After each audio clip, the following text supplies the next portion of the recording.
Yes! Ramdam mo na ba yung init? Oo, damandam ako. Andito ka eh. You're my friend. You're my friend. Oh, big up line mo eh. Eh, ibig sabihin, hindi kasi nalalapit na yung summer, di ba? Oh. Alam mo naman, marami sa inyo, especially mga nanonood sa atin ngayon, eh, naghahanda na para sa kanilang summer vacation trip. Eh, ba't parang ikaw nauna yung summer mo? Eh, di ba? Nagburakay ka eh. Lahat na, lahat na lang, di ako yun.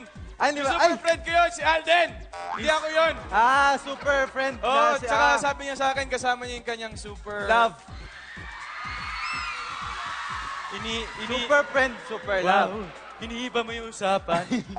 Ha? Hindi, ako diretsahan Hindi ako, eh. ang punto ko, sinasabi ko, nandito tayo para magturo ng mga dish na pwedeng ihanda ng ating mga kapuso. Yes. Of course, kasi para sa kanilang summer outing dahil nalalapit ng Holy Week. Naku, tama yan, chef. Kasi minsan mahirap din na mag-isip ng ihahanda eh. Ang hilig natin pumalakpak pag Oo nag-host. nga eh, yung...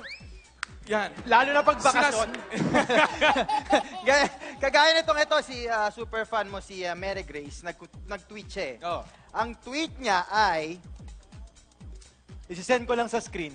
Ayan, para Okay. babasahin ko lang dun sa screen. Ano sabi? Chef Boy next door, bala ko sana i-surprise ang boyfriend ko ng dinner by the beach sa bakasyon namin sa Boracay.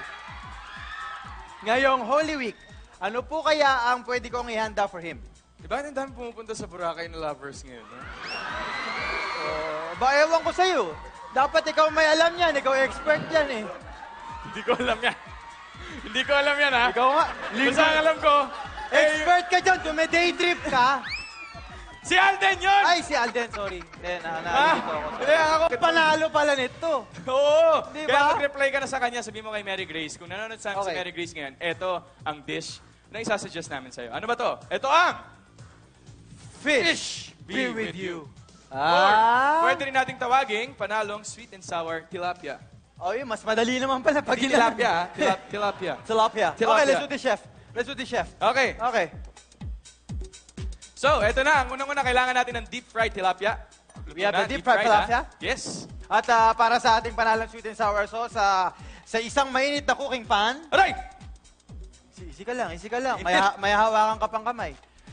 Maglagay ng olive oil. Huwag mo ihampas, butas na nga eh, yung pan. Okay. Maglagay ng olive oil, syempre ng bawang, at syempre ang sibuyas. Yes, then we add everything. We add red and green bell pepper. Yes. Red, green. Siyempre, lalagyan din natin ng carrots yan. Isuot ang suka. Suka, tapos tomato paste. Brown sugar. Huwag natin kakalimutan yung brown sugar na yan. Okay, brown sugar. Yan yung magpapalapot eh. Yes, brown Actually. sugar. At Tapos- siyempre, haluin natin yan hanggang lumapot. Halu-haluin lang Diba? yan. Okay, nakita mo yon? Oo. Parang laway ko lang, di ba? Oh. Diba? Siyempre, napakasarap ng ating dish na yan. Eto na yan, Tapos ilalagay natin yan, muna natin yung tilapia. Yan, At papakuluin natin. Dali, may nangyayari yata sa Nasa ilalim. ilalim Maglabas. ulit. Ay, Mama. lumabas na yung tilapia! Ay! Grabe! Maraming pakasasabi. Congrats! Swerteng-swerte ka pa, titikimin ka ni Eto Chef. na. Are you ready? Ready po. Nag-lunch ka na ba? Di pa. Okay. Pili ko ako mapipili eh. Anong lasa? Ang sarap! Ay! Parang si Alden! Ano ba masarap? Si Alden yun, si Chef Boy ito, ha? Dahil ikaw ang aming